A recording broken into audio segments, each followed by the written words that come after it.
பெரம்பூர் தொகுதியில் தபால் ஓட்டு நடக்குது. ஒரு வயசான பாட்டி வந்து திமுகவுக்கு ஓட்டு போடுறாங்க. அவங்க பேத்தி வந்து என்ன சொல்கிறாங்கன்னா, நீ தாவேகா போடுன்னு சொல்கிறாங்க. இல்லை என் ஓட்டை நான் இதுக்கு தான் போடுவேன், நீ என்னடி என்ன சொல்கிறதுன்னு 2 பேருக்குள்ளே கான்ஃப்ளிக்ட் ஆகுது.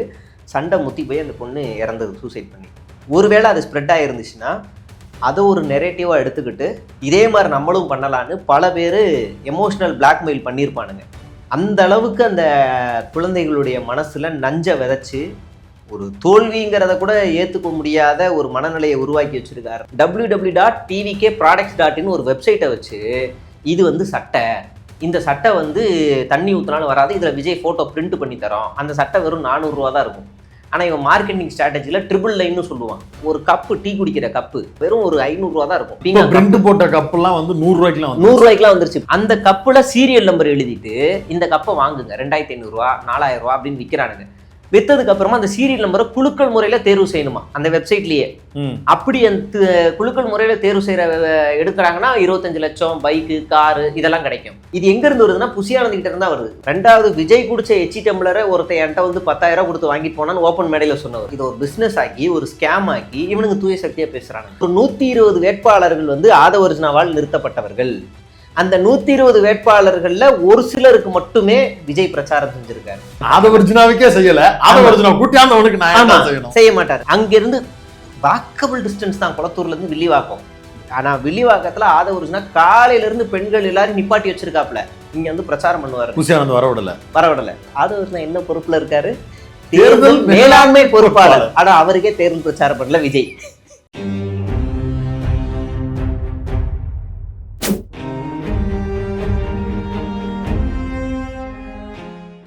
பேரலை நேயர்களுக்கு வணக்கம். இன்றைய நமது நேர்காணலில் பத்திரிகையாளர் ஷேக்வேரா அவர்கள் இணைந்திருக்கிறார். பிரதர் வணக்கம். வணக்கம் பிரதர். எக்ஸிட் போல் வெளியாகி இருக்கிறது. அண்ணன் வந்து ஒட்டுமொத்த இந்தியாவையும் ஆள போகிறார் அப்படின்னு பலரும் நம்பிட்டு இருந்தாங்க. இப்போ அண்ணன் 1 சீட்டு ஜெயிப்பாரா 2 சீட்டு ஜெயிப்பாரான்னு ஒரு பக்கம் பேசிகிட்டு இருக்கிறாங்க. இன்னொரு பக்கம் யாரை கேட்டாலும் விசிலுக்கு தான் போடுவேன்னு சொல்லியிருக்கிறாங்க. அதனால் ஆக்சிஸ் போல் வந்து எங்களுக்கான முடிவு, அதுதான் சரியான ஒரு கணிப்பு, அண்ணன் கையில் தான் அதிகாரத்தையே தீர்மானிக்க போகிற இடத்துக்கு அண்ணன் நகர்ந்துருக்கிறாரு, 120 சீட்டுக்கிட்ட ஜெயிக்க போகிறாரு அப்படிங்கிறதையும் சொல்லியிருக்காங்க. 98லேருந்து 120 வரைக்கும் அப்படின்றதெல்லாம் சொல்லியிருக்கிறாங்க. அதை நினச்சி சோசியல் மீடியாலேயும் நிறைய ஃபயர் விடுறதை பார்க்க முடியுது. அந்த பசங்க கொஞ்சம் நேரத்துக்கு முன்னாடி வரைக்கும் எக்ஸிட் போல்லாம் நம்பாதீங்கன்னு சொன்னானுங்க.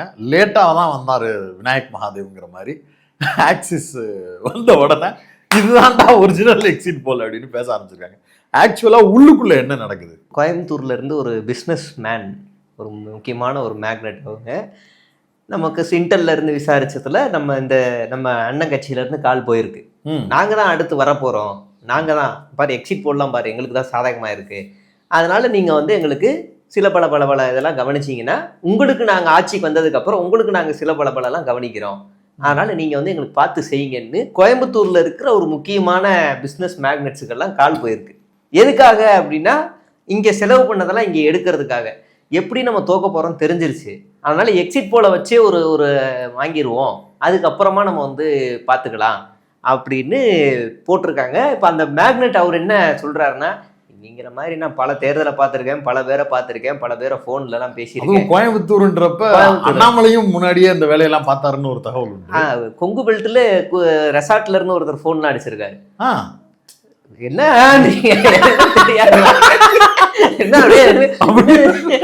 என்ன ஒண்ணுமே தெரியாத மாதிரியே நம்மள ஒரு ஆள் ஆகுறாரு, ரெசார்ட்ல இருந்துகிட்டு போன் வரவும் நம்மள ஒரு ஆள் ஆகுறாரு, பலவாழ கொடுக்கலான்னு 400 மேல போயிடுச்சு. அப்ப ஆனார்ல, அதனால கொங்கு பெல்ட் வந்து எப்பவுமே ஒரு செழிப்பான இடம். அதனால இங்க இருந்து ஒரு 4-5 பேருக்கு கால் போயிருக்கு. 4-5 பேரும் யோசிக்க ஆரம்பிச்சிருக்காங்க. ஒரு ஆள் வந்து பாத்துட்டாரு, இவங்கிற மாதிரி 4-5 பேரை பார்த்துட்டேன், நம்ம ஈஸியா தட்டி கழிச்சிருவேன், ஏமாத்திடுவேன் அப்படின்னு அவர் வந்து சொல்லியிருக்காரு. இங்க வந்து நிறைய செலவு பண்ணியிருக்கிறாங்க. பல தொகுதிகளுக்கு நான் ஓட்டு காசு கொடுக்க மாட்டேன்னு சொன்ன இவங்க டுபாக்கூர் எல்லாமே பல தூய சக்திகள் எல்லாருமே 500 ரூபாய் இறக்கியிருக்காங்க. எல்லாரும் நம்ம மரிய வில்சன் இறக்கியிருக்காரு, கல்லானை இறக்கியிருக்காரு, பல்டாக்டர் இறங்கியிருக்காரு, ஃபர்வேஸ் வந்து இறக்கியிருக்காரு, பல தொகுதிகளில் லாட்ரி மாப்பிளையும் பல ஏரியாக்கள்ல இறக்கியிருக்காரு. அதாவது இவங்களுக்குலாம் என்ன ஆயிடுச்சுன்னா ஒரு கணிசமான எண்ணிக்கையில ஓட்டு வாங்கணும். 30 to 40,000 ஓட்டு வாங்கினா போதும், அப்பதான் நான் அடுத்த ஜெயிக்கணும்ன்ற எண்ணம் இல்ல, தோக்குறோம்னு தெரிஞ்சிருச்சு, ஆனா நம்ம 2வது வரணும், அதுக்காக தான் எல்லா தாவேக ஆளுங்களும் ஓடி இருக்காங்க இந்த தேர்தலில். 2வது வரதுக்கான காரணம் என்ன அவங்க வச்சிருக்காங்கன்னா, இப்போ நம்ம 2வது வந்துட்டோம்னா அடுத்த 4 வருஷத்துல வேற ஒரு கட்சியை ஜம்ப் பண்ணிட்டு வேற 40,000 வாங்கியிருக்கு, இதே இடத்துல எனக்கு சீட்டை கொடுத்து துண்டை போட்டுடலாம், அவ்வளவுதான். அதுதான் மெயின். அதுல நிறைய பேர் ஓப்பனாவே பக்கத்துல இருக்கவங்களாம் சொல்லியிருப்பாங்க. நம்ம அறந்தாங்கியில நிக்கிறவர் வந்து ஃபேமஸான ஆள், ரீல்ஸ் ஃபேமஸான ஆள் பர்வேஸ். அவர் ஊர் புதுக்கோட்டை. புதுக்கோட்டையில மட்டும் லட்சம் ரீல்ஸை போட்டுப்பாரு. ஆனா அறந்தாங்கியில போய் நின்னாரு. ஏன்னா அவருக்கு அங்க பொண்ணு பார்த்துருக்காங்க. அவங்க மாமனார் சொன்னாரு, வரும்போது எம்எல்ஏவா வாங்க, பொண்ணை தூக்கிட்டு போங்க அப்படின்னு சொல்லியிருக்காரு. இந்த கையில எம்எல்ஏ, இந்த கையில பொண்ணு அப்படின்னு உடனே, அப்ப மாமா நான் உங்க தொகுதியில நிக்கிறேன், நீங்க ஜமாத்துல பேசி எனக்கு ஓட்டை வாங்கி கொடுத்துருங்க அப்படின்னு இவரும் புதுக்கோட்டையை விட்டுட்டு இங்க போய் நிக்கிறாரு.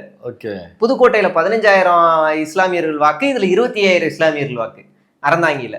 புதுக்கோட்டையில நிக்கிறது திமுக வேட்பாளர், அறந்தாங்கியில நிக்கிறது பாஜக காங்கிரஸ் வேட்பாளர். அப்ப நமக்கு ரூட் கிளியர். இங்க போனா அட்லீஸ்ட் செகண்ட் வந்துடலாம், அடுத்த வாட்டி நம்ம அதிமுக இல்ல திமுகவுக்கு ஜம்ப் அடிச்சிடலாம். அதுதான் பிளான். இப்படி எல்லாருடைய பிளானுமே செகண்ட் போயிட்டா போதும். ஆனா சோசியல் மீடியால இயங்கிக்கிட்டு இருக்கக்கூடிய விர்ச்சுவல் வாரியர்ஸுக்கு ஆட்சியில் வரப்போறோம், சிஎம் ஆக போறார் விஜய் அப்படின்னு ஸ்டில் தே ஆர் வெரி கான்ஃபிடென்ட்ல. ஆமா, அதை எப்படி புரிஞ்சுக்கிறேன்? அதாவது எல்லாரும் ஆட்சிக்கு வந்துட்டோம்னா என்னென்னலாம் செய்யலாம் அப்படின்னு ஒரு திட்டம் இருக்கும். இப்போ 2021 முதலமைச்சராக மு க ஸ்டாலின் வந்ததுக்கு அப்புறமா என்னெல்லாம் நடக்கும் அப்படின்னு நமக்குள்ள ஒரு அசஸ்மெண்ட் இருக்கும். நீட்டுக்கு ஒரு பெரிய தீர்வு கிடைக்கும். அப்புறம் வந்து இங்கே போராடிக்கிட்டு இருக்கிற பல பிரச்சனைகளுக்கு தீர்வு கிடைக்கும். டெல்லியில இருந்து நிதியை வாங்க முடியும், உரிமைகளை வாங்க முடியும், புதிய கல்விக் கொள்கையை எதிர்க்க முடியும், தமிழ்நாட்டோட உரிமைகளை பேச முடியும், அப்படியெல்லாம் நினச்சிக்கிட்டு இருந்தோம். இவனுங்க செந்தில் வேலண்ணனை முதல்ல வந்து முடிச்சிடணும், ஜீவ சகாப்தத்தை வந்து விட்டுறவே கூடாது, சும்மா விடக்கூடாது, காலி பண்ணிடணும், இந்த சேகுவாரான்னு ஒருத்தன் சுத்திக்கிட்டு இருக்கான் அவனெல்லாம் உண்டு இல்லைன்னு ஆக்கிடணும். உங்களை வந்து குறிப்பிட்டு ஒரு நபர் வந்து கொலை பண்ணணும்லாம் பேசியிருக்காரு அவரு. எல்லாருமே அப்படி இந்த யூடியூபர் அவங்களோட ஒட்டுமொத்த வெறியே என்னன்னா, ஆட்சிக்கு வந்தோடனே ஒருத்தரும் போய் பழி வாங்குறது. ஜனநாயகனோட லீக் பீக் பார்த்துருப்பாங்கன்னு நினைக்கிறேன், சாட்டை எடுத்து அடிக்கிற இந்த ட்ரெய்லர்ல வந்திருக்கும்ல, அதை பார்த்துருப்பாங்கன்னு நினைக்கிறேன். இது பண்ணா போதும், நம்ம எல்லாரும் சரி பண்ணிடலாம். ஆட்சிக்கு வந்ததற்கு பிறகு செய்ய போற நலத்திட்டங்கள்லாம் இதெல்லாம் வச்சிருக்காங்க, இதுதான் வச்சிருக்காங்க நலத்திட்டங்கள். இதுதான் அதுல புஷ்பராஜ் நடுவரல் சிங்கி மைனர் வந்து நம்ம வந்து 4 பேர் சேர்ந்து அடிக்கணும், ஆளு ஆயிட்டு அப்படி வந்து பக்காவா பிளான் பண்ணிட்டு ஸ்பேஸ்ல ஓப்பனாவே பேசிட்டு இருக்கிறானுங்க. இவங்களா இருந்தா கொலை பண்ணிடணும் அப்படின்னு. அவங்க என்ன நினைச்சிட்டாங்கன்னா, அவ்வளவுதான் ஜெயிச்சிட்டோம், ஒரு கையெழுத்து மட்டும் போட்டா போய் உட்காந்துடலாம், அமைச்சரவை பட்டியலாம் ரெடி பண்ணுறங்க அப்படின்னு. எனக்கு இருக்கிறதுலே பெரிய இதுன்னா, அந்த அமைச்சரவை பட்டியலில் சமூக நீதி துறைன்னு ஒரு துறை வச்சுருந்து அதுக்கு அமைச்சர் யாருன்னு போட்டாங்கன்னா அந்த மிஸ்ராவை போட்டிருந்தாங்க. மிஸ்ராவா? நான் ஒரு ஜாதி வெறியன். ஆமா, அவர் தான் சமூக நீதித்துறை அமைச்சராக போட்டிருந்தாங்க அந்த கார்டுல. சரி, பல் டாக்டருக்கு நடுவில் ஒரு தொணக்கால் போட்டு பால் வளத்துறை முடிஞ்சு எல்லாத்தையுமே போட்டு அவங்ககிட்ட நம்ம பேசவே முடியாது. இந்த நேரத்தில் போயிட்டு பேசணும்னு வச்சுக்கோங்களேன், நம்மளை வந்து என்னடா நீ நம்மளை மட்டமாக பார்ப்பாங்க. சரி நான் எல்லா ஸ்க்ரீன்ஷாட்டும் எடுத்து வச்சுருக்கேன். ஆட்சி அமைக்கிற மாதிரி கவர்னர் வந்து அங்கே அந்த போடியம் முன்னாடி நின்றுட்டு இதை கொடுக்குற மாதிரி, இவர் இந்த இடத்துல நின்று இப்படி பேசுகிற மாதிரி, கீழே புஷி ஆனந்தும் எஸ்ஏசி எல்லாம் அழுகிற மாதிரி, அப்படியெல்லாம் ஃபோட்டோஷாப்லாம் பண்ணிட்டாங்க. பதவியேற்பே முடிச்சிட்டாங்க, ஆன்லைனில் முடிச்சிட்டாங்க, எல்லாம் முடிச்சு ரெடியாக இருக்குது. இப்போ அந்த ஒரு நாளுக்காக அவனுக்கு வந்து காத்துக்கிட்டு இருக்காங்க. இப்போ திடீர்னு செய்தி வருது, போட்டியிட்ட 234 தொகுதியிலும் விஜய் தோல்வி அப்படின்னா இவங்க நம்ப மாட்டாங்க.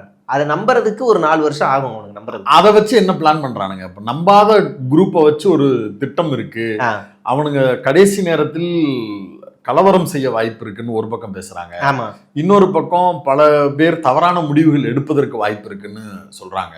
இதை எப்படி புரிஞ்சுக்கிறது? எனக்கு தெரிஞ்சு இப்போ எலெக்ஷன் முடிஞ்சிருச்சு. நான் வந்து ஒன்று சொல்லலான்னு நினைக்கிறேன். பெரம்பூர் தொகுதியில் தபால் ஓட்டு நடக்குது, சரிங்களா? நமக்கு வந்து ஒரு ரிப்போர்ட்டர் மூலிமா செய்தி வருது, தபால் ஓட்டு நடக்குது. இப்போ ஒரு வயசான பாட்டி வந்து திமுகவுக்கு ஓட்டு போடுறாங்க. அவங்க பேத்தி வந்து என்ன சொல்கிறாங்கன்னா, நீ தாவேகா போடுன்னு சொல்கிறாங்க. இல்லை என் ஓட்டை நான் இதுக்கு தான் போடுவேன், நீ என்னடி என்ன சொல்கிறதுன்னு 2 பேருக்குள்ளே கான்ஃப்ளிக்ட் ஆகுது. சண்டை முத்தி போய் அந்த பொண்ணு இறந்தது சூசைட் பண்ணி. இது யாருக்கும் வெளியில் தெரியாது. ஒருவேளை அது அன்னைக்கு அங்கேருந்து சுற்றி இருக்கிற நல்ல உள்ளம் படைத்தவர்கள் எல்லாருமே சேர்ந்து அதை வந்து வெளியில் நியூ மீடியாக்கோ யாருக்கும் ஸ்ப்ரெட் பண்ணாமல் அதை அப்படியே விட்டுட்டாங்க. எலெக்ஷன் தபால் ஓட்டு அன்னைக்கு ஒருவேளை அது ஸ்ப்ரெட் ஆகிருந்துச்சுன்னா அதை ஒரு நெரேட்டிவாக எடுத்துக்கிட்டு இதே மாதிரி நம்மளும் பண்ணலான்னு பல பேர் எமோஷனல் பிளாக்மெயில் பண்ணியிருப்பானுங்க. பெரிய ஷாக்கிங்காக இருக்குங்க. இது உண்மையாக நடக்கும். ஆக்சுவலாக பல பேர் வந்து சோசியல் மீடியாவில் செட்டையராக போடுறாங்க, மருந்து வாங்கி வச்சுக்கோங்கடா, இது கயிறு வாங்கி வச்சுக்கோங்கடா, என்ன நடக்க போதோ தெரியலையேடா அப்படின்ற மாதிரிலாம் ட்ரோல் பண்றாங்க. பட் ஆனா எனக்கு வர்ற சில விஜய் நிக்கிற தகவல்களும் பெரம்பூர் தொகுதியில நடந்துச்சு. தபால் ஓட்டு நடந்த அன்னைக்கு நடந்துச்சு. நான் பொய் சொல்லல. அது யார் என்னன்னுலாம் சொல்லக்கூடாது, வேணாம். அந்த பாட்டி இன்னைக்கு கொஞ்சம் கஷ்டமா இருக்காங்க பேத்தி இழந்ததுல. அந்த அளவுக்கு அந்த குழந்தைகளுடைய மனசுல நஞ்ச விதைச்சு ஒரு தோல்விங்கிறத கூட ஏத்துக்க முடியாத ஒரு மனநிலையை உருவாக்கி வச்சிருக்காருன்னா இதுதான். அன்னைக்கு அங்க இருந்த நல்ல உள்ளங்கள்லாம் என்ன பண்ணாங்கன்னா, இது வெளியில எதுவும் சொல்லிக்காதீங்க, ஸ்ப்ரெட் பண்ணாதீங்க, அங்க இருக்க ரெக்வஸ்டா போலீஸ்ல இருந்து எல்லாத்தையுமே பேசி, அது சூசைட் தான், கன்ஃபார்ம் தான், அப்படியே இது பண்ணிட்டாங்க. ஒருவேளை அது அன்னைக்கு தெரிஞ்சிருந்துச்சுன்னா தபால் ஓட்டுல இருந்து 2 நாள் கழிச்சா நமக்கு இந்த எலெக்ஷன் வருது, எல்லாரும் இதை ஒரு காரணமா எடுத்திருப்பான். ஆமாங்க, பெத்தவங்கள பிள்ளைங்கள நினைச்சு பயந்து போட்டுருவாங்க போட்டுருவாங்க. அதனாலேயே அதனால அந்த ஒரு காரணத்துக்காக அது வெளியில வரல. இப்படி பல இடங்கள்ல குழந்தைகள் மிரட்டப்பட்டிருக்கு. நம்ம ஜுபேர் அண்ணன் வந்து யாரோ ஒரு ஃப்ரெண்டுக்கு ஃபோன் அடிச்சாராம். ஜுபேர்னா வேற இவரு. அவர் ஃபோன் அடிச்சுட்டு, என்னையா யாருக்கையா ஓட்டு போட்டேன்? போட்டேன். என்னையா யாருக்கையா, என்னையா ஒரு மாதிரி பேசுறான்? ஆமா, யாருக்கையா போட்ட? திமுக தானே அப்படின்னு. உட்காந்துருக்கான் என் ஹரி, கேட்டுற போறான், அவன்கிட்ட தாவேகான்னு சொல்லி வச்சிருக்கேன், அமைதியாரியா. பையன் வந்து வீட்டுல கன்வின்ஸ் பண்றான் தாவேகா போட்டுன்னு. ஆனா இவங்க எல்லாம் திமுக போட்டு வந்துட்டாங்க. ஆனா வெளியே தெரியக்கூடாதுல்ல, மீடியா இரியாடா அதை வெளியே வந்து பேசுறேன்னா, எல்லா இடங்கள்லயும் பெற்றோர்கள் வந்து அவங்கள கன்வின்ஸ் பண்ணி ஏமாத்தி போட்டாங்க. ஆனா நாம என்னன்னா, இந்த மாதிரியான இன்ஜெக்ஷன்ஸ் எல்லாம் வரும்ல குழந்தைகிட்ட இருந்து. அப்ப நீங்க என்ன செய்யணும் அப்படின்னா, சரிடா நீ சொல்ற மாதிரி தாவேகாவுக்கு போடுறேன், நீ என் புள்ள, நீ சொல்றத நான் கேட்குறேன், நான் சொல்றத நீ கேட்குற, ஓகே. இப்போ நான் திரும்ப ஒன்று கேட்குறேன், உன் தலைவன் பேச்ச அவன் வீட்டில் இருக்கவங்க யாராவது கேட்பாங்களா? இல்லை அவங்க வீட்டில் இருக்கவங்க தலைவன் பேச்ச கேட்பாங்களா? இப்போ நீ சொல்ற, நான் கேட்டுட்டேன். அதே மாதிரி விஜய் அண்ணனை சொல்லி அவங்க ஒய்ஃபை கேட்க சொல்லு, கேளு. அவங்க பையனை கேட்க சொல்லு, அப்பாவுக்காக ஓட்டு போடுங்கன்னு பையனை வந்து கேட்க சொல்றான், போட சொல்ற. எல்லாரும் அப்படி போடுவாங்களா? நீ விஜய்க்காக நீயே ஓட்டு கேட்கறீல்ல, அப்ப விஜயோட சொந்த பையன் என்கிட்ட ஓட்டு கேட்கலாமே, கேட்க சொல்றான் அந்த பையனை, ஒரு வீடியோ போட சொல்றான்னு போட சொல்லாம்ல. ஏன் அப்படி அவங்கள கன்வின்ஸ் பண்ணலாம், நீங்க கன்வின்ஸ் பண்ணலாம். அதையும் மீறி அந்த குழந்தைகள் வந்து கொஞ்சம் அடமெண்டா இருக்காங்க அப்படின்னா, கதவை சாத்திட்டு ஆதியோ சுறாவோ புலியோ போட்டு விட்டுருங்க. அது ஹராஸ்மெண்ட் தான். இல்லைன்னா ட்ரெய்லராவது ஒரு 4 வாட்டி போடுங்க. நீ பொறுமையா சாத்திட்டு பொறுமையா பார்த்துட்டு வாமா. விஜயனா படம் தான் பாப்பான், 2 வாட்டி பார்ப்பான், தெரியாம பார்த்துட்டேம்மா, என்னம்மா இப்படி இருக்காரு, என்னம்மா இப்படி நடிச்சிருக்காரு, என்னம்மா அப்படின்னு அவன் போய் மாத்தி போட்டுருவான். மே 4ஆம் தேதி குறைந்தபட்ச எல்லா பெற்றோர்களும் யார் யாரெல்லாம் விஜய் ஃபேனை வீட்டில் வச்சிருக்கிறாங்களோ, தேர்தலுக்கு முன்னாடி யார் யாருக்கெல்லாம் வீட்டில் வந்து விசிலுக்கு போடுன்னு டார்ச்சர் பண்ணாங்களோ, அவங்க பசங்க எல்லாரையும் கொஞ்சம் கூடுதல் கவனம் எடுத்து பக்கத்தில் வச்சுக்கிறது அப்படிங்கிறது ரொம்ப நல்லது. முடிவுகள் தவறாக வரும் பட்சத்தில், விஜய்க்கு எதிராக வரும் பட்சத்தில், அது மிகப்பெரிய அளவிற்கு அவர் அவ்வளவு பெரிய வன்மத்தையும் இதையும் விதைச்சு வச்சிருக்கிறாரு மத்தியில. அது இல்லை, உண்மை இல்லைன்னு மாறுச்சுன்னா அவன் எல்லாம் என்ன முடிவெடுப்பான்றது ரொம்ப பெரிய கேள்விக்குறி. சமூகத்திற்கு பெரிய பொறுப்பு இருக்கு, அரசாங்கத்துக்கும் அது ஒரு பெரிய பொறுப்பு இருக்கு. ஃபர்ஸ்ட் தடவை பண்ணல, இது ஏற்கனவே பண்ணியிருக்காரு. இப்போ என் ஏஜ், இப்போ நான் 18 வயசுல ஃபர்ஸ்ட் ஓட்டு போடும்போது தான் அந்த சர்க்கார் படம் ரிலீஸ் ஆகுது. அப்போ என் ஏஜ்ல இருந்தவன்லாம் என்ன பண்ணான்னா, விஜயோட படத்தை பார்த்துட்டு வீட்டில் இருந்த நலத்திட்டங்கள் மூலியமா கொடுக்கப்பட்ட அந்த மிக்சி, கிரைண்டரு, டிவி எல்லாத்தையும் தூக்கி போட்டு உடைச்சான், லேப்டாப் உட்பட. அந்த மனநிலையை இப்போ மறுபடியும் கொண்டு வராங்க. வீட்டில் இருக்க பசங்களை பார்த்து அவங்களுக்கு வந்து திட்டங்களுடைய பொருளே தெரியல. அடா பாவி இப்படி இருக்கீங்களேடான்னு. நம்ம இந்த மேட்டூர் பாலமலைன்னு ஒரு தொகுதிக்கு மேலே போகிறேன், ஒரு கஷ்டப்பட்டு மேலே போகிறேன், கலைஞர் டிவி ஓடிக்கிட்டு இருக்கு. இன்னும் என்னடா கலைஞர் டிவி ஓடுது, அதில் வந்து பிரச்சாரம் ஓடிட்டு இருக்கு, தேர்தல் பிரச்சாரம். ஏங்க டிவி எதுவும் புதுசு டிவி எல்இடி அதெல்லாம் வாங்கலாங்க, இது நல்லா தானே ஓடுது, இது நல்லா தானேங்க ஓடுது, மேலே வரைக்கும் கேபிள் கனெக்ஷன் கொடுத்துருக்காங்க, இதுக்கு மேலே நான் என்னத்தை பார்க்கணும். அதை நான் வந்து ட்வீட்டும் போட்டிருக்கேன், அது போய் சொல்லாங்க இருக்கு. அப்போ அந்த திட்டங்கள் வந்து டிவி வந்து நாடகம் பார்க்க கொடுக்கல, பேரிடர் காலங்களில் அன்றாட செய்திகளை பார்க்கறதுக்கு பல விஷயங்களுக்காக டிவி கொடுக்குறாங்க. மிக்சி கூட உள்ளூர்ல இருந்து உலக அரசியல் அதுலதான் நீங்க பார்க்க முடியும். ஆமா, மிக்சி கூட எதுக்கு பக்கத்து வீட்டில் போய் அரைச்சிட்டுவானுவாங்க, வேணாம். அப்போ இதெல்லாத்தையுமே இலவசம்னு சொல்லி ஒரு மலுமட்ட கூட்டத்தை உருவாக்கி விட்டார். ஆனால் இன்னைக்கு அவெல்லாம் யோசிச்சு பல பேர் முட்டாதனமா நாம் தமிழுக்கு போயிட்டான், பல பேர் நல்லா வந்துட்டான் இந்த பக்கம். இப்போ மறுபடியும் இந்த ஜென்சி எல்லாம் வேற மாதிரி மாத்தின வேலையெல்லாம் இப்போ அவர் பண்ணியிருக்காரு. அப்போ அப்படின்னா அந்த தரமணியில் ஒரு சாங்கில் ஒரு லைன் வரும், உங்களுக்கு எப்போதெல்லாம் தவறான முடிவுகள் எடுக்கும்போது நீங்கள் 104 என்ற எண்ணை உடனடியாக தொடர்பு கொள்ளணும். அது உண்மைதான். அது நீங்கள் பண்ணீங்கன்னா உங்களுக்கு அரசு அதிகாரிகள் உங்கள்கிட்ட பேசுவாங்க, உங்களுடைய பிரச்சனைகள் ஃப்ரீ கவுன்சிலிங் கொடுப்பாங்க, நீங்கள் பேசுங்க, அதுதான் நல்லது. சோசியல் மீடியாவில் நடக்கக்கூடிய, அதாவது தாவேக்காவினுடைய கட்சி ஜெயிப்பாங்கன்றது ஒரு ஸ்கேம் போலவே, தாவேக்கா கட்சி பெயரில் இவனுங்களும் ஒரு ஸ்கேம் பண்ணிட்டு பண்றானுங்க. விஜய் வந்து 200 கோடியை விட்டு வந்தார்ல, விஜய் 200 கோடியை விட்டு வந்துட்டு விஜய் பேரால இங்க பலாயிரம் கோடியை சம்பாதிக்கிறானுங்க, பலாயிரம் கோடியை சம்பாதிக்கிறானுங்க அசால்ட்டா. இப்ப நம்ம கேட்குறேன், இப்ப நான் ஒரு இண்டிவிஜுவல், நான் ஒரு கட்சிக்காரன், திமுக கட்சிக்காரனா கூட இருக்கேன், என்னால www.dmkproducts.in ஒரு வெப்சைட்டை ரன் பண்ண முடியுமா? முடியாது. இப்போ நான் ஒரு ஏடிஎம்கே காரன் இல்லை ஒரு அன்னோன் பர்சன் ஏடிஎம்கே வெப்சைட்டை ரன் பண்ணி அந்த ப்ராடக்ட்டை விற்க முடியுமா? அறிவாலயமும் சரி, ராயப்பேட்டை ஆபீஸும் சரி, அடுத்த நாள் காலையில நோட்டீஸ் அனுப்பிடுவாங்க, உள்ள போய் உட்கார்ந்து கழுவிப்பீங்க. எந்த கட்சியா இருந்தாலும் பிஜேபியில கூட சொல்லுங்க, விற்க முடியுமா? முடியாது, வாய்ப்பே கிடையாது. ஆனா இந்த 3 வருஷமா www.tvkproducts.in ஒரு வெப்சைட்டை வச்சு இது வந்து சட்டை, இந்த சட்டை வந்து தண்ணி ஊற்றினாலும் வராது, இதில் விஜய் ஃபோட்டோ பிரிண்ட் பண்ணி தரோம், அந்த சட்டை வெறும் 400 ரூபா தான் இருக்கும். ஆனால் இவன் மார்க்கெட்டிங் ஸ்ட்ராட்டஜியில் ட்ரிபிள் லைன்னு சொல்லுவான். இப்போ நீங்கள் 1000 ரூபான்னு சொன்னால் வாங்க மாட்டீங்க, இன்னும் 4 நம்பர் வருது 1000, ஐயோ வேணாம். அப்போ ட்ரிபிள் லைன்னா ஒரு மார்க்கெட்டிங் ஸ்ட்ராட்டஜி, அதில் விற்கிறோம். இப்படி அந்த அந்த வெப்சைட்டுக்குள்ளே போனால் ஒரு கப்பு, டீ குடிக்கிற கப்பு, அது வந்து பார்த்தீங்கன்னா வெறும் ஒரு 500 ரூபா தான் இருக்கும், அதிகபட்சம் அவ்வளோதான். பிரிண்ட் போட்ட கப்புலாம் வந்து 100 ரூபாய்க்குலாம் 100 ரூபாய்க்குலாம் வந்துருச்சு, பிளாட்ஃபார்ம்ல விற்கிறாங்க. அந்த கப்புல சீரியல் நம்பர் எழுதிட்டு இந்த கப்பை வாங்குங்க 2500 ரூபா 4000 ரூபா அப்படின்னு விற்கிறானுங்க. விற்றதுக்கு அப்புறமா அந்த சீரியல் நம்பரை குலுக்கல் முறையில தேர்வு செய்யணுமா அந்த வெப்சைட்லயே. அப்படி அந்த குலுக்கல் முறையில தேர்வு செய்யற எடுக்கிறாங்கன்னா 25 லட்சம் பைக்கு, காரு இதெல்லாம் கிடைக்கும். ஸோ இதெல்லாம் கிடைக்கும் அப்படின்னு சொல்றதுக்காகவே சில இன்ஃப்ளூயன்ஸை வச்சு வீடியோஸ் போட வைக்கிறது, அப்புறமா இந்த கப்பை சேல்ஸ் பண்ண வைக்கிறது. உலகம் முழுக்க தெரியும், மறைமுகமாக ஒரு தனி இடத்துல அவங்களுக்குள்ள நடக்கக்கூடிய குழுக்கள்ல அவங்க எழுதி போடுற நம்பரு அவங்களுடைய நம்பர்ஸ் தான் இருக்கும். ஆமா, நம்பர் இருக்கிறது போல எடுத்து காட்டி நான் புல்லட் கொடுத்துருக்கேன்னு சொன்னா கூட அவன் அக்கா வீடு, தங்கச்சி வீடு, தம்பி வீடு, அவன் வீடு இப்படிதான் எடுத்து கொடுப்பான். பரிசு குழுக்கள் மக்கள் மத்தியில், மக்கள் முன்னிலையில் நடத்தப்படும். ஒவ்வொருத்தவங்களும் அவங்க எழுதின பேப்பர்ஸை உள்ள போட்டு அதுல இருந்து எடுக்கலாம் அப்படின்றது வேற. இவன் ஆன்லைன்ல வைப்பானா, அந்த ஆன்லைன்ல இவன் கொடுக்குற கப்புல இவனுக்கு கீழே பிரிண்ட் போட்டிருக்கிற நம்பரை இவன் எழுதுவானா? அப்படின்னா யோக்கியத்தனமா அவன் கேணும். கப்பு வித்தா 500 ரூபா, அவன் அதே மாதிரி 1 லட்சம் கப்பு வித்துருப்பானா? ஆமா, 1 லட்சம் கப்பு வித்து அவ்வளவையும் சம்பாரிச்சுட்டு போயிட்டான். வண்டியும் கிடையாது, அவ்வளவுதான், காசும் கிடையாது, விபூதி. இது ஒருத்த மட்டும், இது இந்த வெப்சைட்ல மட்டும் இது நடக்குது. இப்ப நீங்க ஆன்லைன்லாம் சொல்றீங்கல்ல, நம்ம சொன்னா இவங்க நம்ப மாட்டாங்க. வேணா ஆதவர்ஜுனாட்ட கேளு, லாட்டரி வித்துருக்காரு, அவரோட ஸ்ட்ராட்டஜி தெரியும். அவர் அஃபிடவிட்ல கொடுத்துருக்காரு, லாட்டரி எப்படி வித்து எப்படி சம்பாரிச்சு வந்தாருன்னு கேட்கலாம். இது ஒண்ணுதான். ஆனா ஒரு பிறந்த குழந்தைக்கு டயாப்பர்ல இருந்து, அது போடுற ஒன் பீஸ்ல இருந்து, அடுத்து அந்த குழந்தை வளருதா, ஹேர் பின்னு, பெண்டு, அந்த மோதிரம், எல்லாத்துலேயுமே பெண்களோட புடவை, ஆண்கள் பேண்ட்டு, ப்ரௌன் பேண்ட்டு, விஜய் நான் போட்ட பேண்ட்டு, விஜய் நான் தொடச்சு போட்ட கர்ச்சீப்பு, டவலு, அது இதுன்னு வித்துக்கிட்டு இருக்காங்க. காம்போ 18-1 காம்போ, 3-in-1 காம்போ, எல்லாமே ஒரு செட்டு வாங்கினீங்கன்னா அதுல கீ செயின், பென்னு, முன்னாடி வைக்கிறது, அப்புறம் பைக்ல ஓட்டுற ஸ்டிக்கரு எல்லாமே சேர்த்து ஒரு காம்போவா விற்கும். இப்படி எவனா அது விற்பானா? இப்படி எந்த அது அந்த வெப்சைட் வந்து கொஞ்ச நாள் முன்னாடியே ஒரு எலக்ட்ரானிக் ப்ராடக்ட் விற்கிற வெப்சைட்டு. இதை நான் வந்து இன்னைக்கு சொல்லலை, 1.5 வருஷமா நான் சொல்லிட்டு இருக்கேன். டே எப்படா ஒரு கட்சி ப்ராடக்ட்ஸ் விற்கும், ஒரு கட்சி எப்படி ஒரு இன்ஃப்ளூயன்சஸ் மார்க்கெட் மாதிரி ரன் ஆகும், அது எப்படி சரியா இருக்கும்னு நான் சொல்லிட்டு இருக்கோம். இதுல வேடிக்கை என்னன்னா, இது எங்க இருந்து வருதுன்னா புசியானந்த் கிட்ட இருந்தா வருது. ஒரு வீடியோவில் நீங்க சொல்லிருப்பீங்க, ஞாபகம் இருக்கா?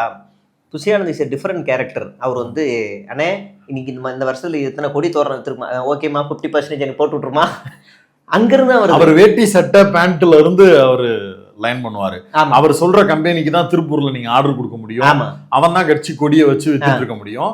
இப்ப இதை வந்து நவீனமயமாக்கி இருக்கிறானுங்கன்னா அவருடைய கையும் இதுல இருக்கான்றத ஆய்வு செய்யணும். ரெண்டாவது, விஜய் குடிச்ச எச்சி டம்ளரை ஒருத்தர் என்கிட்ட வந்து 10,000 கொடுத்து வாங்கிட்டு போனான்னு ஓப்பன் மேடையில சொன்னவர், என் தலைவன் குடிச்சது தலைவா தலைவா அப்படின்னு வாங்கிட்டு போனா. அப்ப அந்த ஒரு மனநிலை, அப்ப விஜயனான்னு சொல்லியே இவன் வந்து ஒரே ஒரு ப்ராடக்ட், ஒரு 500 ரூபா தான் அந்த ப்ராடக்டோட ரேட், ஒரே ஒரு ப்ராடக்ட், அது ஒரு 10 லட்சம் பேருக்கு சேல்ஸ் பண்ணியிருக்கான். 10 லட்சம் 500 போடுங்க, எவ்வளவு வருது, எத்தனை கோடி வருது?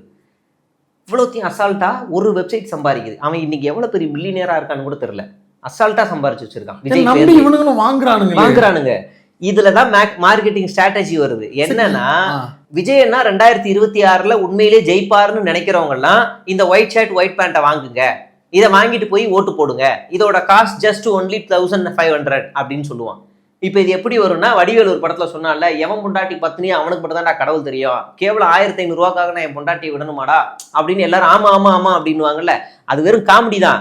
ஆனா இங்க உண்மையிலேயே அதுதான், கேவலம் ஒரு 1500 ரூபாய்க்கு விஜய் நான் சிஎம் ஆகக்கூடாதுன்னு நினைக்கணுமா, நான் வாங்குறேன், காசு போனாலும் பரவாயில்லன்னு வாங்குறது. அப்படியே இதுதான் மார்க்கெட்டிங். உண்மையை விஜய் நான் ரசிகராருன்னா வாங்குவான், விஜய் நான் உண்மையிலே நேசிக்கிறவனா தான் வாங்குவான்.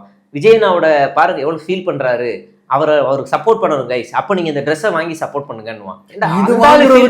அப்படிதான் பண்ணுவான். அது இந்த நாய் யோசிக்காதுங்க, அதுங்க இதுங்க யோசிக்காது. சரி, அப்படின்னா தலைமையாவது இப்படியான வேலைகளை செய்யக்கூடாது, தாவேகா பெயரில் நடக்கக்கூடியது எதுக்கும் நம்ம பொறுப்பு இல்லைன்னு பேசலாம். ஆமா, 3 ஆப்ஷன் இருக்கணும் தலைமைக்கு.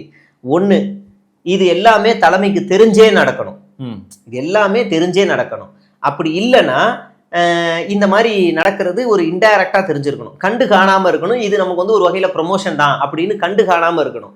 3வது ஆப்ஷனு, இப்படி நடக்கிறதே உங்களுக்கு தெரியல அப்படின்னா அந்த லட்சணத்துலதான் உங்களுடைய சோசியல் மீடியா நெட்வொர்க் இருக்குன்னு அர்த்தம். 4வது ஒண்ணு இருக்கு, பண்றதே இவனுங்களா இருக்கணும். பண்றாரு. ஆமா, அதான் ஃபர்ஸ்ட் ஆப்ஷனே. தெரிஞ்சு பண்றதுங்கிறது யாரோ ஒருத்தர், எனக்கு தெரியும் என் பேரை சொல்லி சேக்கு வேற பண்றாருங்கிறது ஒரு ஆப்ஷன். ஆமா. இன்னொன்னு எனக்கு தெரியாம இருக்கிறது. 3வது தெரிஞ்சும் தெரியாத மாதிரி இது எனக்கு ஒரு ப்ரமோஷன் அப்படின்னு நினைச்சு பயன்படுத்திக்கிறது. 4வது நானே பண்றது, ப்ராக்சியா பண்றது. நான் பண்ண முடியாது, சே நீங்களே பண்ணுங்க அப்படின்னு உங்களை விட்டு நான் பண்ண சொல்றது. தலைவரே 50% கொடுங்க அப்படின்னு கால் பண்றது. இது 4 தவிர வேற வாய்ப்பு எதுவுமே இல்ல, இதனாலதான் இருந்தாகணும். இப்ப நீங்க இன்னைக்கு இப்ப போன வாரம் கூட மேட்ச் நடந்துச்சு, சிஎஸ்கே மேட்ச் நடந்துச்சு. அந்த கிரிக்கெட்டுக்கு 2 பெரிய டீம் இருக்கு, அதுக்கு லட்சக்கணக்கான ஃபேன்ஸ் இருக்காங்க தமிழ்நாட்டுல. அந்த லட்சக்கணக்கான ஃபேன்ஸ் வந்து ஆன்லைன்ல விற்கிறானா, அதுக்கு அவ்வளவு மார்க்கெட்டிங் போதானா, அவ்வளோலாம் போகாது. என்னைக்கு மேட்ச் நடக்குதோ அன்னைக்கு நீங்க பாத்தீங்கன்னா சேப்பாக்குல இருந்து ஜெமினி பிரிட்ஜ் வரைக்கும் ஒரு ரொம்ப உழைக்கக்கூடிய வர்க்கம் அவங்க என்ன பண்ணுவாங்கன்னா ஒரு 10 டிஷர்ட்டை கையில வச்சுக்கிட்டு, கொடியை கையில வச்சுட்டு இப்படி வர பைக் எல்லாத்தையும் காட்டுவாங்க, எல்லாரும் வாங்கி அங்கேயே போட்டுட்டு போவானுங்க. ஆமா, இதுதான் ஒவ்வொரு கட்சியிலையுமே இதுதான் நடக்கும். துண்டு எல்லாமே அந்தந்த கட்சி மாநாடு இல்ல கட்சி ஆபீஸ் வாசல்ல அப்படிதான் நடக்கும். இவனுங்க மட்டும்தான் இதை ஒரு பிசினஸ் ஆக்கி ஒரு ஸ்கேம் ஆக்கி இவனுங்க தூய சக்தியா பேசுறாங்க. ஆக்சுவலா விக்ரவாண்டி மாநாட்டில் அவர் அதுக்கு முன்னாடி அவருடைய ஆஃபீஸில் வச்சு அவருடைய கட்சி கொடி கலர் எல்லாத்தையும் அறிமுகப்படுத்தினதுக்கு பிறகு தானே விக்ரவாண்டி மாநாடு வர்றாரு. அந்த மாநாட்டில் அந்த மப்ளர் வந்து நல்ல சேல்ஸ் ஆச்சு. அந்த சேல்ஸுக்கு பிறகு தான் தாவேகா அஃபிஷியலாகவே ஒரு முடிவு பண்ணுறான், இதில் ஒரு பெரிய நல்ல மார்க்கெட் இருக்குது, ரெவென்யூ இருக்குது, இதை நம்ம ஒரு பிஸ்னஸாக பண்ணணும்னு முடிவு பண்ணுறான். அதில் ஒரு லாபி இருக்கான் தாவேகால, அதை இவனுங்க யாரும் வந்து வெளில சொல்ல முடியாத நெருக்கடியில் மாட்டிட்டு இருக்கிறானுங்க. அந்த லாபியே வந்து ஒட்டுமொத்த நெக்ஸஸையும் பில்ட் பண்ணி ஒன்றையும் சேர்த்து இதை பூராத்தையும் வசூல் பண்ணி ஒரு இடத்துக்கு கொண்டு வந்து நிப்பாட்டுறான். அந்த விஷயத்தை இவனுங்க வெகு விரைவில் அம்பலப்படும் போது அது சிக்கும். ஆமா, இதுதான் மார்க்கெட்டிங். இப்ப இதெல்லாம் நம்ம யார்கிட்ட பேசணும்னா தாவேகால இருந்து பாதிக்கப்பட்டு வெளியே வந்திருக்காங்கல்ல, அவங்களுக்குலாம் இந்த மார்க்கெட்டிங் எல்லாமே தெரியும். முடிஞ்ச அஜிதாக்காவை பிடிச்சோன்னு வச்சுக்கோங்களேன், பல விஷயங்கள் வெளியில வரும். ஆமா, அவங்களுக்கு தெரிஞ்சிடும். ஏன்னா அவங்க அவ்வளவு விசில் வச்சிருக்காங்க. விசில் மட்டும் ஒரு ஃபேக்டரியில இருந்து கோடி கணக்கில் விசில் மட்டும் பிரிண்ட் அடிச்சிருக்காங்க. அதை அந்த கலர்ல வந்து ஆர்டர் கொடுத்து 2 நாள்ல கோடி கணக்குல விசில் மட்டும். அந்த ஃபேக்டரி யாருக்கு கால் பண்ணி சொல்லி அந்த தயாரிச்சது, அதுல என்ன லாபம்ன்றது வந்து தெரியும். இது நடந்திருக்கு. இப்படி இன்னும் நிறைய நடக்குது. அந்த விஜய் போட்ட ஷர்ட்டு, விஜய் வந்து ஏதாவது ஒரு ஆடியோ லான்ச்சுக்கு போயிட்டாருன்னா உடனே அந்த ஷர்ட் அதே மாதிரி ப்ளூ கலர் ஷர்ட் எங்கிட்ட இருக்கு, பேண்ட் அதே மாதிரி இருக்கு, ஷூ எங்கிட்ட இருக்கு, நீங்க வாங்க. உடனே இவனுங்க எல்லாரும் வாங்கிடுறானுங்க. ஆனா அவன் போட்டதுக்கு அப்புறம் தான் தெரியுது அது ஒரு சில்பா குமார் மாதிரி இருக்கும் அவனுக்கு. அது அங்க பார்க்கும்போது நல்லா இருக்கும், போட்டதுக்கு அப்புறம் ஐயோ தெரியாம வாங்கிட்டேன். அது வெளியே ஒரு நாள் கூட போட்டு போக முடியாது. சக்திமான் ட்ரெஸ் மாதிரி அது, சக்திமான் ட்ரெஸ் மாதிரி சனிக்கிழமை மட்டும் ஸ்கூலுக்கு போட்டு போலாம், அவ்வளவுதான். அது பிறந்த நாளைக்கே கலர் ட்ரெஸ் போட்டு விடாதுட்டாங்க. ஆமா, அந்த மாதிரியான ஸ்கேம்ஸ் எல்லாம் ஒரு பக்கம் நடந்துகிட்டு இருக்கு. இதெல்லாம் நம்ம அந்த பதவிக்காக காசு வாங்குறது, இதெல்லாம் சாதாரண இதெல்லாம் 6 மாசத்துக்கு ஒரு கிரைம் இல்ல. அது கூடங்க அந்த கட்சியில் சேர்ந்து அந்த கட்சிக்காக வேலை பார்த்து அதன் மூலமா ஒரு அனுகூலத்தை அடைய போற, அதிகாரத்தை அடைய போற ஒருத்தன்ட்ட அவன் காசு வாங்குறான்றத கூட சொல்ல முடியுதுங்க. அது தப்பு, வாங்கக்கூடாது. ஆனா அவனுக்கு கூட அப்படி ஒரு லைன் இருக்கு. இது சாமானியமா வெகு மக்கள்கிட்ட, உழைக்கும் மக்கள்கிட்ட சாதாரணமா இருக்கக்கூடிய ஒரு ஜனநாயக உரிமை வாக்கு செலுத்துறது. அந்த வாக்கு செலுத்துறதுக்கே நீ வந்து ஒரு சட்டையை வாங்கணும், ஒரு கப்பு வாங்கணும், அதுதான் அண்ணனுக்கு நீ பண்ணக்கூடிய சப்போர்ட் அப்படின்னு சொல்றது வந்து அவங்கள வந்து மில்க் பண்றது இல்லையா? அந்த அதை எந்தவித கூச்ச உணர்வும் இல்லாம செய்யறானுங்க. இது வந்து இவங்க எல்லாருக்குமே தெரியும். கீழே எவனோ ஒருத்தர் ஏதோ ஒரு கிரைம் பண்ணா கூட அன்னைக்கே வாய்ஸ் ஆஃப் காமன் ஆஃபீஸ்க்கு தெரிஞ்சிடும். அந்த நியூஸை எவ்வளோ டம்ப் பண்ண முடியுமோ டம்ப் பண்ணுறதுக்கான எல்லா வேலையும் அந்த மாமனார் வாய்ஸ் ஆஃப் மாமனார் கம்பெனி வந்து பண்ணிக்கிட்டே தான் இருக்கும். நேற்று கூட தாவேக்கால ஒரு உறுப்பினர் வந்து ஒரு குழந்தையை கடத்துறதா ஒரு செய்தி வந்துச்சு. அது பூம் ஆகக்கூடாதுன்னு அந்த செய்திக்கு மட்டும் ரிப்போர்ட் அடிச்சாங்க மொத்தமாக. அடிக்க போயிட்டே இருக்கணும். இப்போ நம்ம சோஷியல் மீடியா நம்மளா மாதிரி ஆளுங்க எல்லாருக்கும் ரிப்போர்ட் அடிக்க ஆரம்பிச்சிருக்கானுங்க.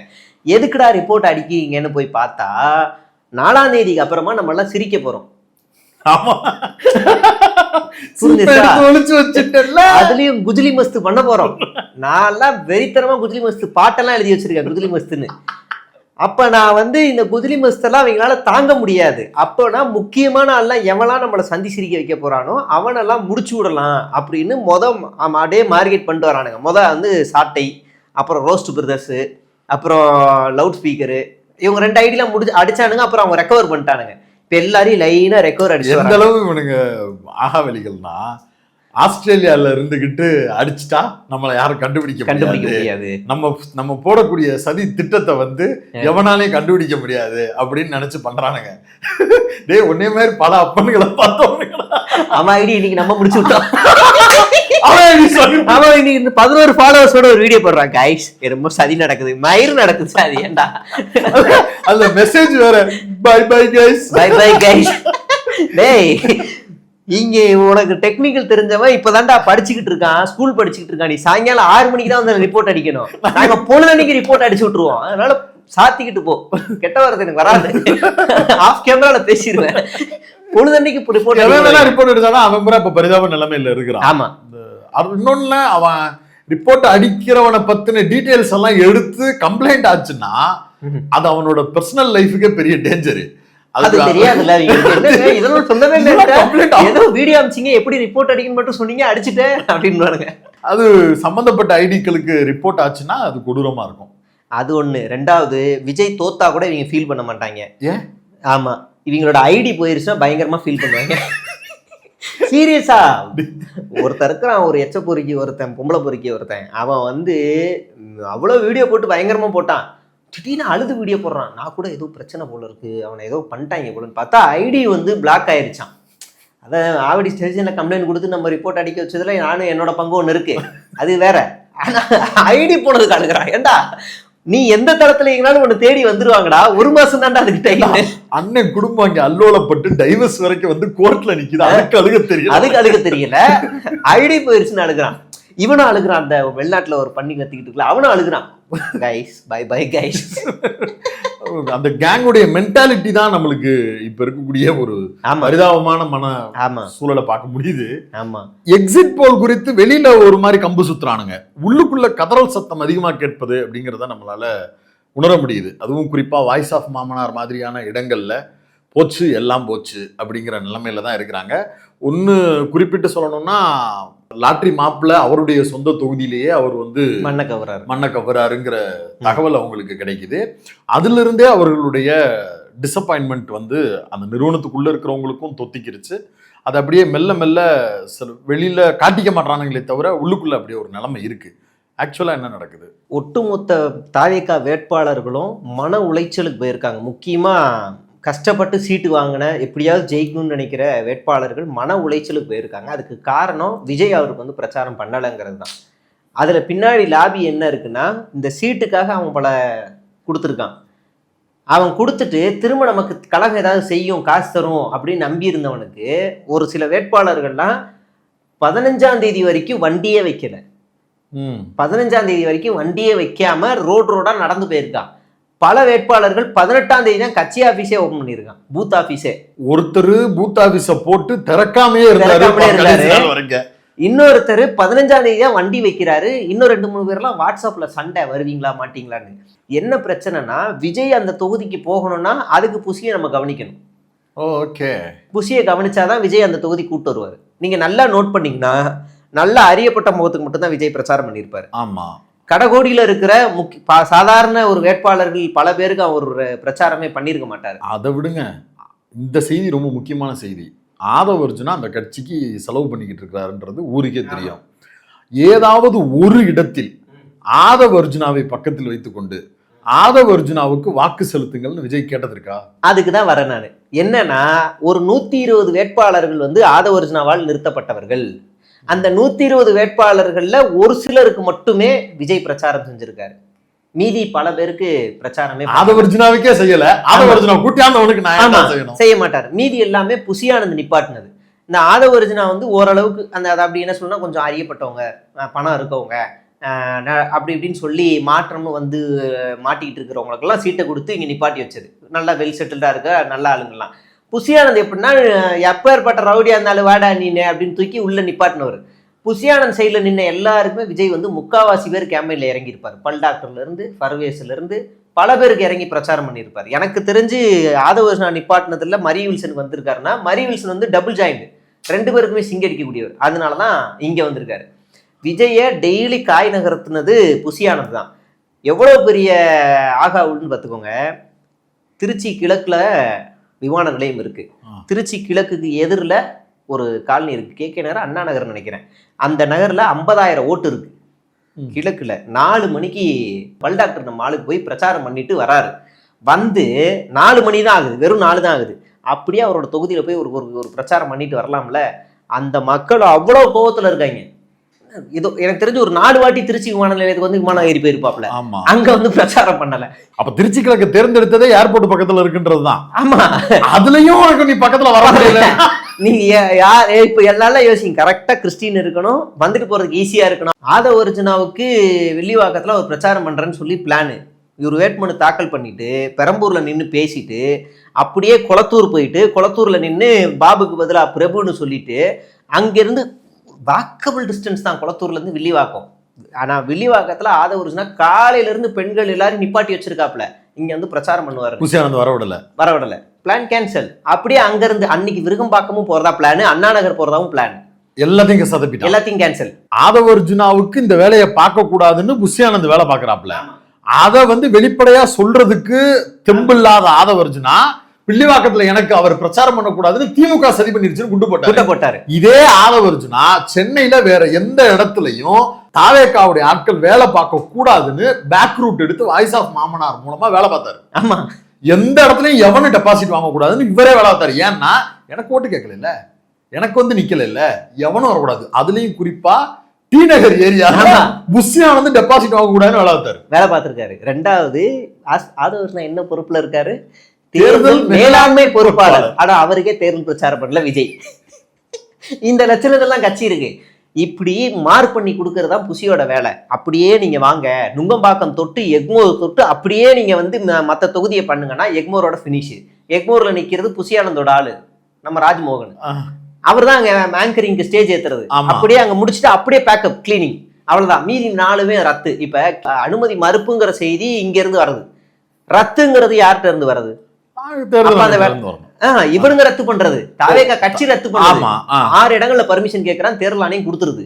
அதுல 2 போக மாட்டாங்க, இவங்களே ரத்து பண்றாங்க. அந்த செய்தி அபிஷியல் அழியணும்ல. இல்ல, அன்னைக்கு காலையில இருந்து ஆதவ அர்ஜுனா பெண்கள் எல்லாரையும் நிப்பாட்டி வச்சு சாயங்காலம் வரைக்கும் வரலன்னு சொல்லி அந்த பெண்கள் எல்லாரையும் மீடியால எக்ஸ்போஸ் பண்ணி பேச விட்டுருக்காங்க. பேசுங்க, நாங்க காலையில இருந்து நிக்கிறோம்னு பயமா பேசுது. நாங்க நிக்கிறோம், எங்களை பார்த்தா என்ன லூசு மாதிரி இருக்கா அப்படின்னு கத்த ஆரம்பிச்சு. அது எல்லாமே ஆதவ அர்ஜுனாவுக்கே பேக் ஃபயர் ஆயிருக்கு. எல்லாமே ஆதவ அர்ஜுனா பேக் ஃபயர் ஆகி அவர் ஆக்சுவலா ஆதவ அர்ஜுனா தோத்துருவாருங்க. தோத்த உடனே என்ன காரணம்னு கேட்டா, தலைவரே நீங்க பிரச்சாரத்துக்கு வரலங்க. ஆமா, எனக்கு தெரிஞ்சு தாவேக்காவிலேயே படுதோல்வி, மிக மிக படுதோல்வி அடைய போறது ஆதவ அர்ஜுனா தான்.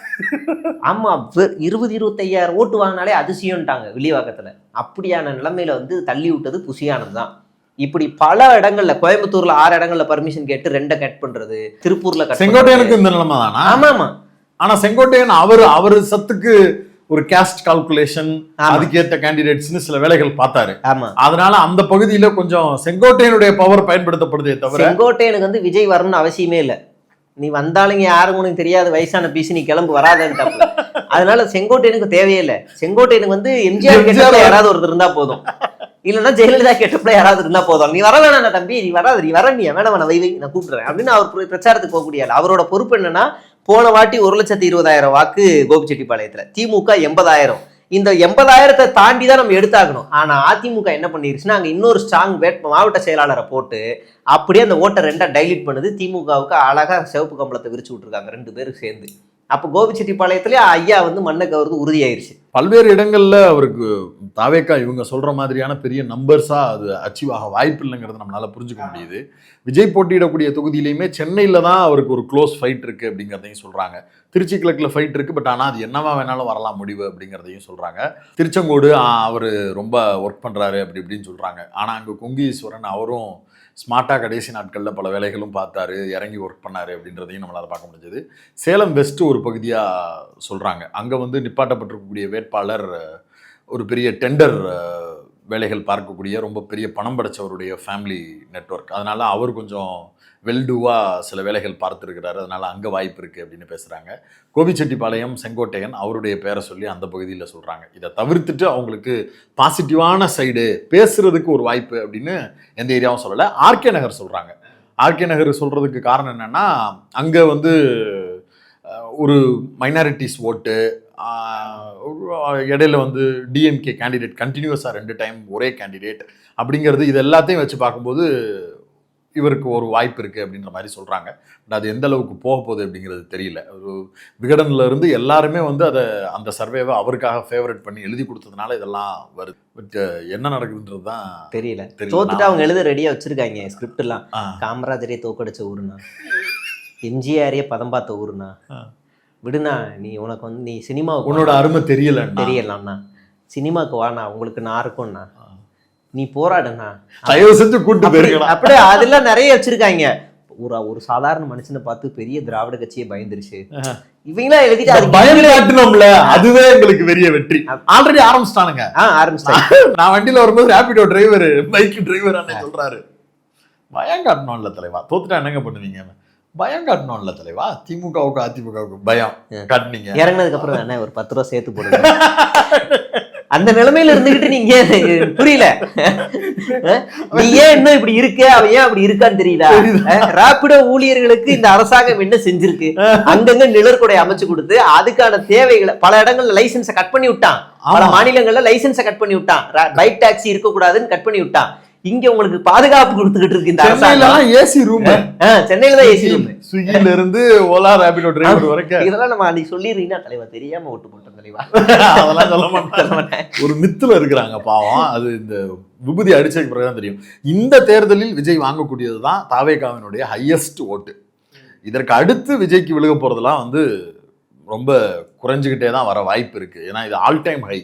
இவங்க இந்த முதல் தலைமுறை வாக்காளர்கள் முதல் முறையாக விஜய்க்கு அப்படின்னு ஓட்டு போடுறவங்க எல்லாரும் விஜய் சிஎம் ஆகணுன்றதுக்காக போடுறவங்க. விஜய் சிஎம் ஆகலை அப்படின்னு பட்சத்தில் அவங்க எல்லாரும் ஆட்டோமேட்டிக்காக டிஸ்டர்ப் ஆயிடுவாங்க. இன்னைக்கு இருக்கிற ஜென்ரேஷன் இருக்கக்கூடிய பெரிய பிரச்சனையே அதுதானே. கேட்டு ஒரே நேரத்தில் ஒன்று கிடைக்கலன்னா அதுக்காக ரொம்ப அடமெண்ட்டாக இருக்கிறது, அதுக்காக லைஃப்பை தொலைக்கிறது, இல்லைன்னா அந்த விஷயத்தை ரொம்ப மலினப்படுத்துறது. இந்த 2 எக்ஸ்ட்ரீமில் தான் இருக்கிறாங்க. அந்த எக்ஸ்ட்ரீம்வாதிகளுக்கு வந்து விஜயனுடைய தோல்விக்கு பிறகு விஜயை ஏற்றுக்கொள்வதுங்கிறது வந்து வாய்ப்பே கிடையாது. அதுக்கு பிறகு அவரை வந்து ஒரு ஃபெயில்டு பொலிட்டிஷியனாக தான் பார்ப்பான், ஹீரோவாக பார்க்கவே முடியாது அவனால். அது அந்த தலைமுறையிடம் இருக்கக்கூடிய பிரச்சனை. அதனால என்ன நடக்குதுன்னு பார்ப்போம். நன்றி.